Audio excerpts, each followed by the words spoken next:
free of charge. 5 months after I enrolled at Haverhill in February 1989, my little brother Skyrocket Roberts was born. I call him Skitty Bump or just Skitty. I think it's Skitty. Skitty Bump or Skitty. When he came home from the hospital, my parents put his crib in my room, so I felt almost as if he were my baby. When he cried at night, I was the one who got up and comforted him. I adored Skitty as he grew up, white, blonde, brown-eyed, and handsome. Good things began to happen. My mom worked briefly as a bank teller after Skitty was born, but she quit after being robbed at gunpoint. I understand now that robbery must have been terrifying for her, but at that time it seemed a boon to us kids. We were glad to have her around more. For his part, Dad began to find work doing maintenance and construction. My half-brother Danny was a scrappy kid. Even after getting one of his front teeth knocked out being rambunctious, he always seemed to lean into trouble. But he was my big brother, and he looked out for me. More and more, it seemed, my mom and dad walked around with beer cans in their hands. Still, I was happy, and I thought my family was too. In those days, I was buoyed by the knowledge that my mom loved having a daughter. I still have the baby book she made for me, which is so jammed with photos I can barely close it. There's me perched on a chair next to a favorite tabby cat, me barefoot at the beach, shoveling sand into a bucket, me dressed up as Snow White on Halloween. There's a lock of my hair tied with a pink ribbon, and Mom wrote monthly entries, each one addressed to me.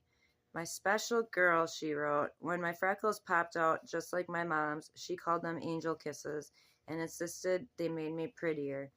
And Mom trusted me completely with Skitty.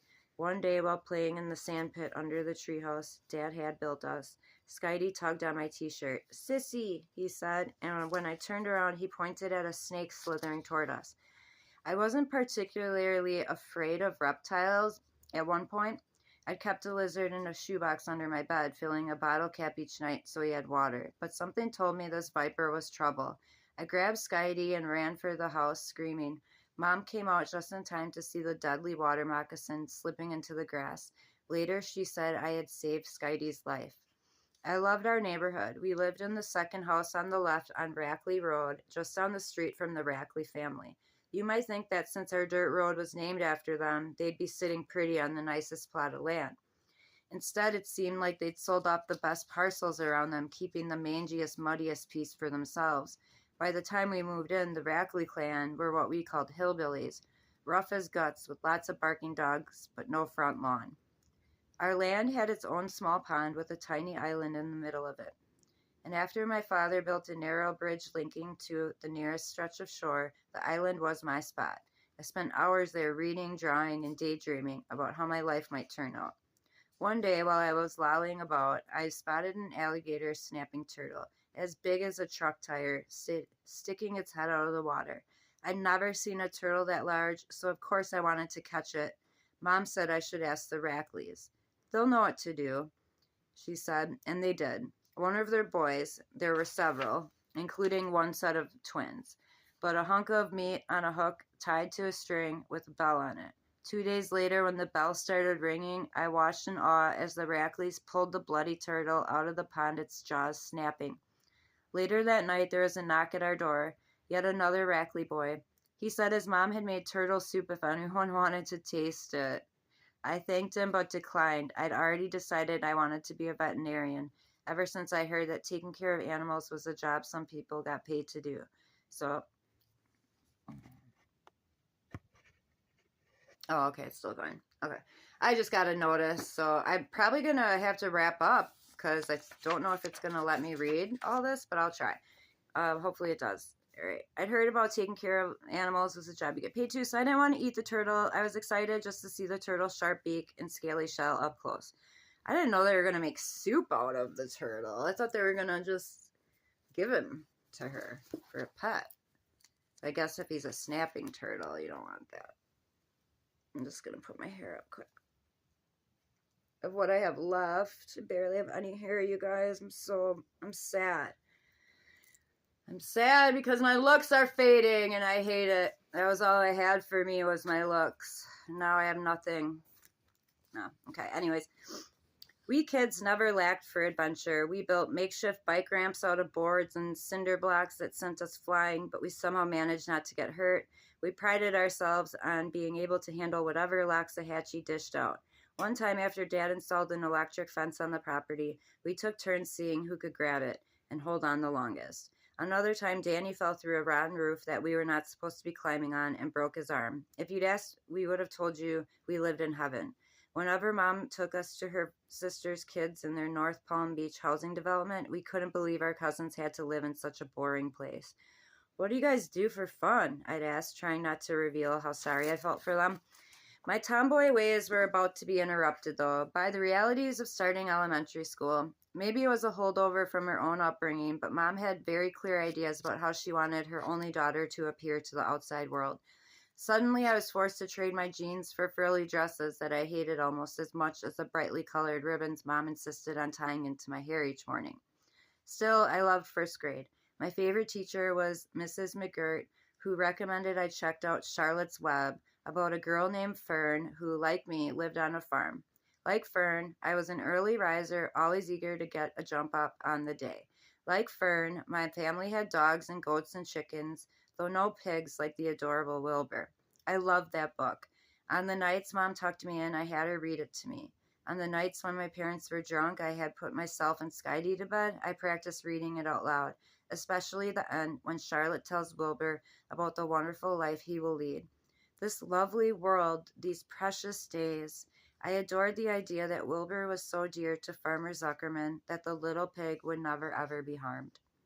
I never read Charlotte's Web, so I don't know what that. I thought it was a sad story, but I guess it's not. Around the time Mom made clear that being a girl meant more than dresses and hair ribbons, I had never balked at my chores with the animals, feeding them, cleaning their stalls, putting them in their pens at night. I'd spent hours teaching our goat, Cordelius, how to walk on his hind legs, but suddenly my mother said I had to help her take care of the people in our family too. My new jobs included setting and clearing the table every evening, then helping with dishes and vacuuming every room in the house once a week. Neither of my brothers had to take a turn, but when I asked Mom why, she said girls need to learn these things that boys didn't. You'll have a husband someday, she said, and you'll need to do this for him. Wow.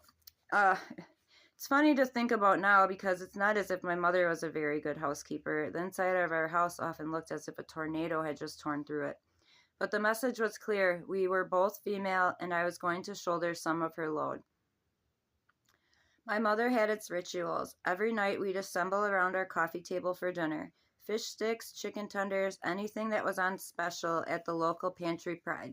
The TV was always on, usually MASH, which I hated, or The Simpsons, which I loved. I knew I liked Virginia. Simpsons was my favorite show too growing up. I was a Bart Simpson freak. You should have seen everything I had was Simpsons. Everything I owned was Simpsons. Everything I wore to school was Simpsons. My backpack was Simpsons. I have a Lisa fanny pack that I wore that I still even have. I had a remote control Bart on a skateboard that I gave to my best friend thinking he would take care of it. Well, he ended up losing it and didn't give a shit. So I wish I would have kept it because I would have still have it. I could show it to you actually, but I'll show you my Lisa purse sometime too if I think of it. Anyway, every morning I packed my lunch and eventually Sky's before school, even though no one showed me how. I just smeared some grape jelly on white bread and put it in a brown bag, no baggie. By lunchtime, my backpack gave off a musty smell as if something were fermenting inside. I envied the kids who brought lunch money for a hot meal, but without even asking, I knew that wasn't an option for me. In our house, what little money there was always seemed to get spent on my dad's whims, his latest pickup truck or construction project, either that or beer. When my dad decided that he wanted something, though, he went out and got it. When I was about 6 years old, I stepped off the school bus one day and encountered Dad standing in the road. I've got something to show you, he said, and the grin on his face said it was something good. He turned toward our house with me right behind him, and when we got within sight of the barn, I spotted her, a beautiful black and white paint. Her name is Alice, Dad said, nodding to the horse, who hadn't been there that morning. She's all yours. I was stunned. I approached her as Dad told me to, slowly with my hand extended so she could nozzle it. Looking in her big brown eyes, I saw intelligence. I couldn't believe I had my very own horse.